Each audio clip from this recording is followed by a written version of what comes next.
다음은 백원기 동방대학원대학교 교수님의 기념 강연을 청해 듣겠습니다. 강연 주제는 만해의 시문학에 나타난 독립정신입니다. 여러분 안녕하세요. 반갑습니다. 저는 동방문화대학원대학교 불교문학과의 백원기 교수라고 합니다. 오늘은 만해 한영원 스님의 시문학에 나타난 독립사상을 살펴볼까 합니다. 잘 아시다시피 만해 한영원 스님은 일제강점기에 가판 탄압 속에서도 불굴의 의지로서 민족의 독립 염원을 절실하게 노래한 탁월한 시인이자 독립지사였습니다. 스님께서는 3.1운동 때에 우리 민족의 33인 불교의 대표 중에 한 분으로서 우리 독립을 주창하고 또 우리 국민들에게 많은 희망과 용기를 주었던 그런 훌륭한 분으로 알고 있습니다. 오늘 말씀드리고자 하는 만해 한영원 스님의 시문학에 대한 의미와 의의를 함께 살펴볼 것입니다. 스님께서는 비록 3.1운동이 실패로 끝났지만서도 3.1운동을 겪으면서 대외 침략과 세력에 대하여 보다 날카로운 객관적 인식을 갖게 되었습니다. 뿐만 아니라 민족주의와 제국주의에 대한 인식과 더불어 자유주의와 평등을 강조하는 사회주의에 대한 새로운 인식을 가지고 되었습니다. 조선 독립의 세라는 그래서 알 수 있듯이 스님께서는 일제강점기의 독립사상 및 실천 방법에 대해서 지대한 역할을 하고 있습니다. 스님께서는 국가란 물질 문명이 구비된 후에라야 꼭 독립되는 것만은 아닙니다. 독립할 만한 자존의 기운과 정신적 준비만 있으면 충분하며 또한 조선민족은 당당한 독립국민의 역사와 전통을 가지고 있다고 선언함으로써 민족의 자존과 함께 전통 개성론을 바탕으로 한 비타협주의로 일제에 항거하였습니다. 비록 이러한 저항 정신은 3.1운동의 실패라는 역사적 사건으로 인하여 시리와 비판에 빠진 시인들로 하여금 전에 없이 많은 니메시를 받게 하였습니다. 특히 만해 스님께서는 나라를 잃고 헤매는 백성들에게 나아갈 방향을 제시하려는 의도를 가지고 현실의 님을 읊고 있습니다. 흔히 우리가 알고 있는 님의 침묵 가운데에 침묵이라는 것은 바로 우리 조선이 일본에 강요되어서 국가를 잃게 된 국가 상실의 상황을 부재한 님으로서 스님께서는 강조를 하고 계십니다. 그래서 이러한 님의 침묵을 낳게 된 까닭은 무엇인가를 살펴볼 수가 있겠습니다. 만해 스님께서는 3.1운동이 실패로 끝나고 난 뒤에 약 3년간의 옥고를 치르게 됩니다. 옥고를 치르고 난 뒤에 가신 것이 백담사 위에 있는 오세암입니다. 오세암에서 계시면서 스님께서는 시편담주의라는 그런 글도 쓰시고 특히 여기에서 우리에게 잘 알려진 님의 침묵이라는 부류의 명작을 쓰시게 됩니다. 그렇다면은 이 님의 침묵은 특히 고도의 상징과 비율, 역설의 시약으로 우리의 가슴을 감동케 하고 있습니다. 그렇다면은 이러한 만해 스님의 문학 정신의 핵심은 무엇이냐 하는 것을 살펴볼 필요가 있을 것입니다. 바로 만해 스님의 그 독립사상과 시문학의 핵심은 바로 자유와 평등 사상이라고 할 수가 있겠습니다. 아까 말씀드렸다시피 자유는 남의 간섭이나 구속을 받지 않는 자연스러운 상태를 말하며 또한 공포나 억압으로 해방되는 일인 동시에 어떠한 일을 스스로의 의사에 따라 도모하거나 수행할 수 있는 주체적인 권리를 말하기도 하지요. 이와 같이 만해 한용원 스님에게 있어 자유란 인간의 가장 고귀한 본질적인 것이므로 그것이 침해받을 때에 인간은 전투적으로 변할 수밖에 없음을 강하게 내세우고 있습니다. 그래서 스님께서는 자유는 목숨을 바쳐서라도 얻고자 하는 인간의 목적이자 행복이라는 사실을 일깨우고 그것을 짓밟은 일제의 태도를 준엄하게 질타를 하고 있습니다. 결국 만인 공유의 자유는 어떠한 형태로도 훼손되어서는 안 된다는 것이 스님의 자유에 대한 강한 신념이라 할 수 있겠지요. 이러한 그 스님의 자유 사상의 핵심은 복종이라는 시에서 잘 나타나고 있습니다. 복종이라는 시를 제가 간단하게 한번 낭송을 해보겠습니다. 남들은 자유를 사랑한다지만 나는 복종을 좋아하여요. 자유를 모르는 것은 아니지만 당신에게는 복종만 하고 싶어요. 복종하고 싶은데 복종하는 것은 아름다운 자유보다도 달콤합니다. 그것이 나의 행복입니다. 그러나 당신이 나대로 다른 사람을 복종하라 하면 그것만은 복종할 수가 없습니다. 다른 사람을 복종하려 하면 당신에게 복종할 수가 없는 까닭입니다. 이 복종은 자발적인 복종일 때는 아름다운 것이지만서도 일제가 우리에게 강요해서 복종하는 것은 따를 수가 없다는 그런 만해 스님의 강한 자유의지를 표방하고 있습니다.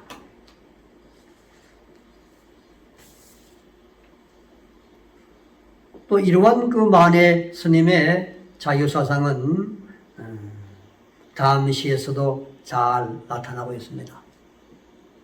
꽃도 새도 그 자유를 구속하면 그 기능과 취미를 잃는데 하물며 사람에 있어서랴. 자유가 없으면 차라리 죽느니만 못하다라고 하는 시가 있습니다.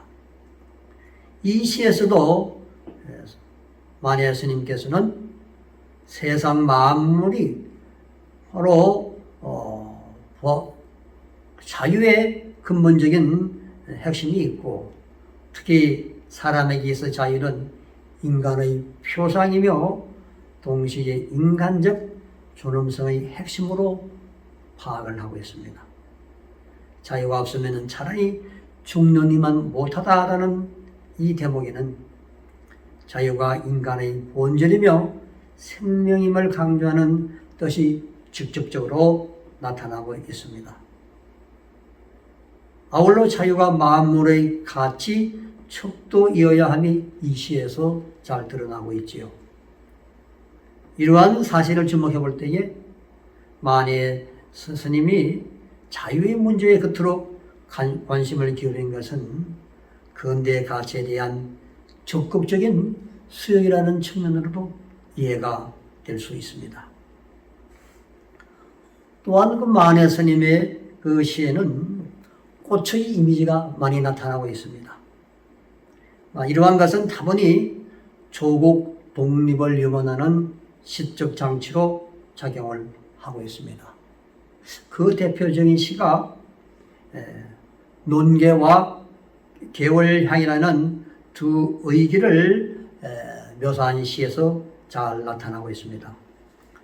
여러분 잘 아시다시피 논개는 임진왜란 때 진주성을 빼앗은 외장들이 촉송리에서 술자리를 가질 때에 참석했다가 장수 괴야무라를 껴안고 남강으로 뛰어들어 함께 죽은 기생이고 또 겨울량은 평양에서 외장 고뇌시의 한 부하 장수가 평양 연광장에서 주둔하고 있을 때에 오빠를 만나고 싶다며 김명서 장군을 끌어들여 적장의 머리를 베게 했던 기생입니다.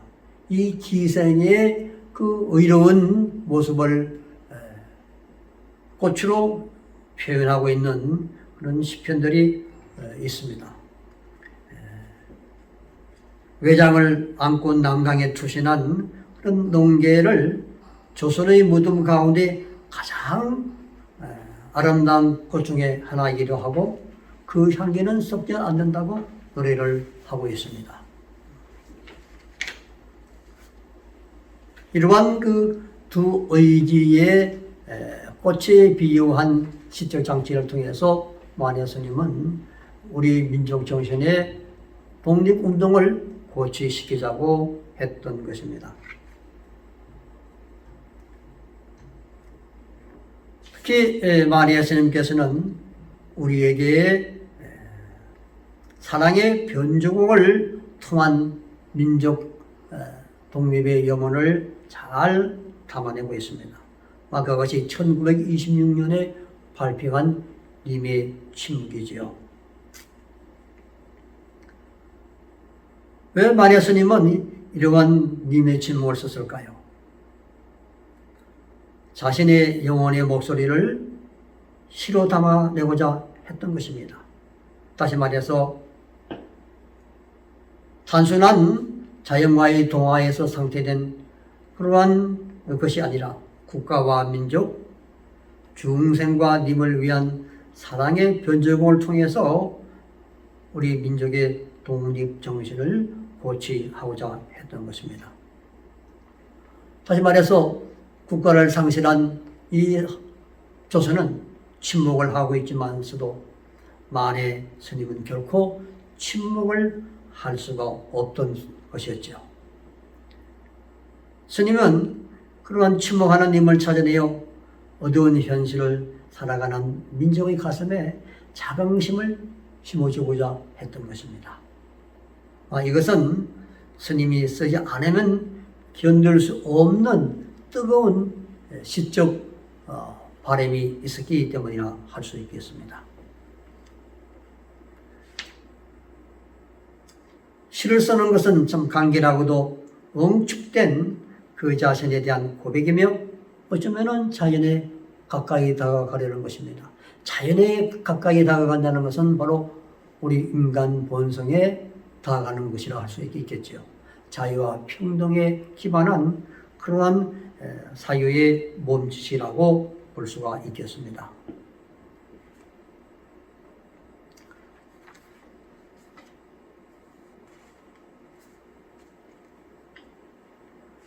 또한 마니아 스님이 강조했던 것은 이러한 역사를 통한 민족 독립의 고취이고, 이러한 민족 독립의 고취는 바로 다양한 스님의 독립 활동으로 나타나고 있습니다. 성북구청과 또 성북문화원과 또 마니실천 사상연합회가 주관해서 이러한 마니아 스님을 기르는 선약 사업이 펼쳐지고 있는 시무장 역시 마니아 스님의 고결한 정신이 담겨있는 민족 역사 자전의 공간이라 할 수가 있겠습니다. 마니아 스님께서는 마지막 일생을 성북구에 있는 시무장에서 마감을 하셨습니다. 1933년에서 44년, 약 11년 동안 이 시무장에서 지냈습니다. 잘 아시다시피 시무장은 북향으로 지은 집입니다. 조선 총독부가 있는 곳을 향하여 집을 짓기보다는 그것을 피해서 북향을 향해서 지었다고 합니다. 우리 민족 투사들이 감옥에서 힘들게 지내고 있는데 스님께서는 내가 어찌 편하게 따뜻한 방에서 지낼 수가 있겠느냐 하면서 시무장 그 차가운 냉돌 위에서 꼿꼿하게 수행정진을 하면서 지내셨다고 합니다. 그러한 스님의 모습은 저울추라는 그런 다른 이름으로 알려지고 있습니다. 그래서 시무장은 민족 역사 자전의 공간이요, 만해 스님의 독립운동이 그대로 귀결되고 있는 곳이라 할 수가 있겠습니다. 특히 만해 스님께서는 이 시무장에서 만당이라는 항일 비밀 결사대를 조직해서 여기서 교육을 하고 또 가르침을 주었다고 합니다. 이러한 성북구의 역사 문화 공간이 오늘날 우리에게 좋은 교육 공간으로서 활용이 될 수가 있을 것입니다. 요컨대 만해의 독립사상의 특징은 제국주의로 요약되는 근대성에 대한 비판이고, 그 핵심은 진정한 자유와 평등, 민족 자존성의 회복이었다고 할 수가 있겠습니다. 따라서 만해 스님은 당시 전 인류가 자유와 평화를 갈망함에도 불구하고 그것을 위협하는 독일과 일본으로 대표되는 군국주의 세력이 종식되어야 한다고 강력하게 주장을 하고 있습니다. 이러한 만해 스님의 주장은 각 민족의 독립자결은 인간 자존성의 본능이며 동시에 세계의 대세이고 인류 미래의 행복의 원천이라는 믿음과 세계관에서 비롯되었다고 할 수가 있겠습니다. 스님께서 3.1 운동 후 일제의 혹독한 법정신문 과정에서도 민족과 역사 앞에 당당히 자신의 견해와 포부를 밝히고 민족의 자존과 역사를 지키며 조국 독립의 정당성을 분명하게 밝혀줄 수 있었던 것도 이러한 까닭에서 연용한다 할 것입니다. 잘 아시다시피 스님께서는 이러한 제국주의 문화적 정치적 속방에서 독립을 정치하기 위한 운동의 방편으로서 저항적이고 혁명적인 국민문학이 요구되는 시대에 시민학의 핵심 주제를 자유와 평등에서 찾고 또 평화로운 국가 건설을 염원하였던 데서 잘 드러나고 있습니다. 이러한 조국을 상실한 우리 조선의 침묵의 상황을 스님께서는 님의 침묵이라는 그런 아름다운 시편으로서 당시의 암울한 우리 민족적 상황을 가장 압축적으로 표현을 하고 있습니다. 그런데 이 침묵의 의미는 그것이 단순한 명상의 침묵이 아니라 생생한 삶의 몸부림과 깨달음이 용서넘치는 생성의 적극적인 침묵이라 할 것입니다. 이러한 관점에서 만해는 역설이라는 시적 장치를 통해 세속적 고정관념을 타파함으로써 의미의 상승과 확장을 시도하는데 그 대표적인 시가 님의 침묵입니다. 여러분 잘 아시다시피 님의 침묵을 간단하게 일부분만 함께 읽어보시겠습니다. 님은 같습니다. 아, 사랑하는 나의 님은 같습니다. 푸른 산빛을 깨치고 단풍나무 숲을 향하여 난 작은 길을 걸어서 차마 떨치고 갔습니다. 황금의 꽃같이 굵고 빛나던 옛 맹수는 차디찬 티끌이 되어서 한숨의 위풍에 날아갔습니다. 날카로운 첫기스의 추억은 나의 운명의 지침을 돌려놓고 뒷걸음쳐서 사라졌습니다. 나는 향기로운 님의 말소리에 귀먹고 꽃다운 님의 얼굴에 눈물었습니다. 사랑도 사람의 일이라 만날 때에 미리 떠날 것을 염려하고 경계하지 아니한 것은 아니지만 이별은 뜻밖의 일이 되고 놀란 가슴은 새로운 슬픔에 터집니다. 생각하고요. 우리는 만날 때에 떠날 것을 염려하는 것과 같이 떠날 때에 다시 만날 것을 믿습니다. 님은 같지만은 나는 님을 보내지 아니하였습니다. 제 곡절을 못 이기는 사랑의 노래는 님의 침묵을 휩싸고 돕니다. 이 님의 침묵의 시가 겉으로 보기에는 남녀간의 애틋한 사랑의 고통이나 이별을 노래하는 것처럼 보이지만 그 심층에는 빼앗긴 나라와 민족을 되찾아내는 끈질긴 극복의 의지가 담겨 있습니다. 화자인 나는 님과 이별하여 님이 부재하고 침묵하는 시대로 규정하면서도 님이 부재한 상황을 통해 나가 진정으로 님의 존재를 깨닫게 된다는 변증법의 진리를 드러내고 새로운 나가 님과 합일될 수 있다는 희망적인 생각을 갖고 있습니다. 때문에 마니아 스님의 시는 님이 바로 존재하는 님이 아니라 부재적으로 존재하는 님이라 할 수가 있겠습니다. 그런데 근대에서 부재적으로 존재하는 님이란 상실한 것, 결핍된 것, 지배당한 것 등의 은유이자 상징으로 작용함으로써 바로 피식민지주의 세계로 확장이 되고 있습니다. 이게 바로 마니아 스님의 전체주의의 식민 현실에 대항하는 역설적인 태도이자 강한 부정의식을 동반한 일탈이 있다고 할 수가 있겠습니다. 따라서 1920년대에 마니님을 주제로 한 사랑의 시는 전체주의에 대항한 서정시라는 시사적이자 역사적인 의의를 지닌다고 할 수가 있겠습니다.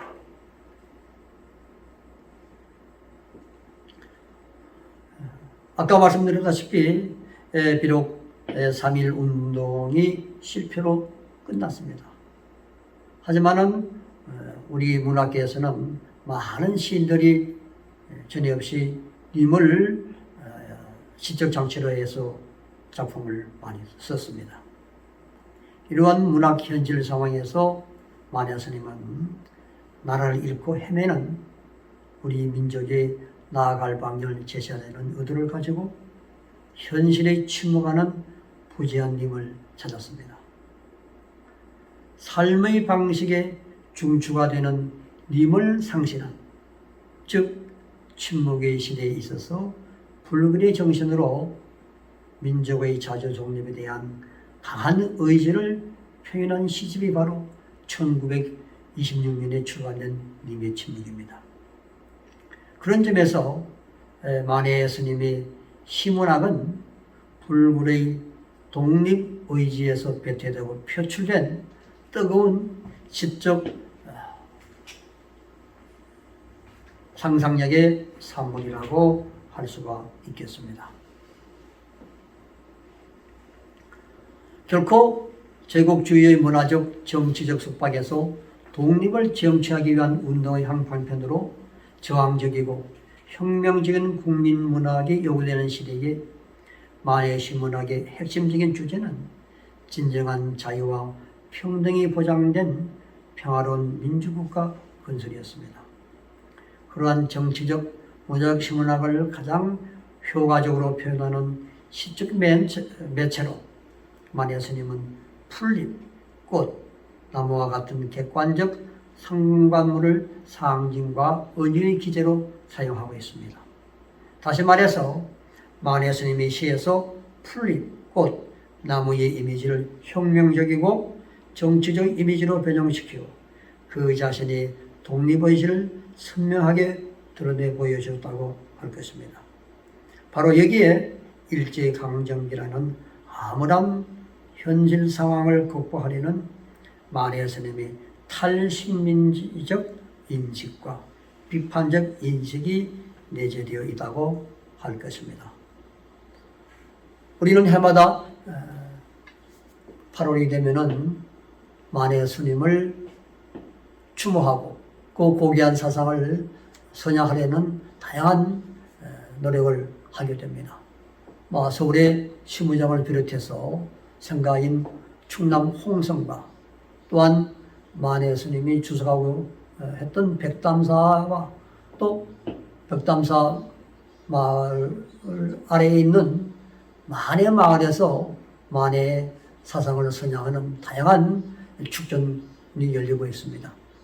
이렇듯 만해 스님의 고귀한 민족 독립을 염원하는 사상과 그 내용을 다양한 이 고도의 이미지와 은유로 담아낸 아름답고 주옥 같은 시편들은 오늘날 우리에게도 새로운 국가 인식을 하게 하는 매체로 작용될 것이라고 확신을 합니다.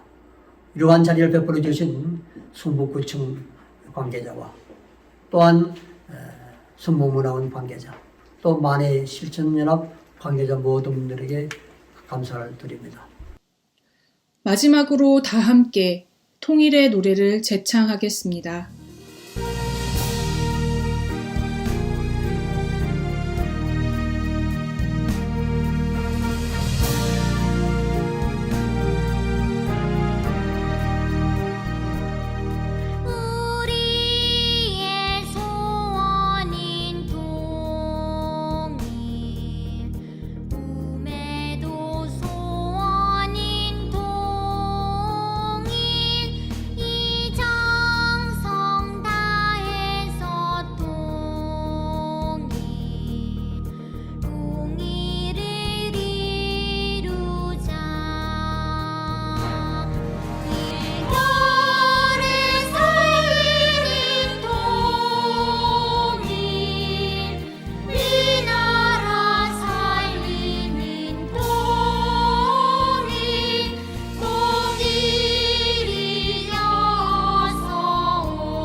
이 행사를 계기로 우리는 만해의 자유와 평화를 오늘의 평화통일운동으로 계승하는 초석이 되었기를 염원합니다. 다음에는 코로나가 종식되어 시무장 현장에서 모두가 함께 할 수 있기를 기대하며 이상으로 기념식을 마치겠습니다. 함께 해주신 여러분 감사합니다.